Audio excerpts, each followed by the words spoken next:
எரேமியா 4வது அதிகாரம் 22வது வசனமும் 23வது வசனத்தையும் பார்க்கும் பொழுது எரேமியா 4ஆம் அதிகாரம் 22வது வசனத்திலே ஆண்டவர் சொல்கிறார், என் ஜனங்களோ மதியற்றவர்கள், என்னை அவர்கள் அறியாதிருக்கிறார்கள் என்று ஆண்டவர் சொல்கிறார்.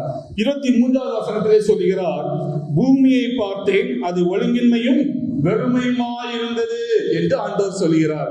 நல்லா பாருங்க, எங்க ஜனங்கள் ஆண்டவரை அறிந்து கொள்ளவில்லையோ அங்கே ஒழுங்கின்மையும் வெறுமையுமாக இருக்கும். இப்ப வாங்க முதல் அதிகாரத்துக்கு ஆதியாகமம், அன்னைக்கு மனிதர்கள் கிடையாது, அன்னைக்கு படைப்புகள் எதுவும் கிடையாது, எதுவுமே இல்லை. அப்ப கர்த்தரை அறிகிற அறிவுக்கு அன்னைக்கு ஜனங்கள் இல்லை. அதனால அன்னைக்கு அது வெறுமையுமாக ஒழுங்கின்மையுமாக இருந்தது. அந்த படைப்புகளும் எல்லாமே ஒழுங்காக இருக்க வேண்டும் என்றால் நீங்களும் நானும் கர்த்தரை அறிகிற அறிவிலே வளர வேண்டும்.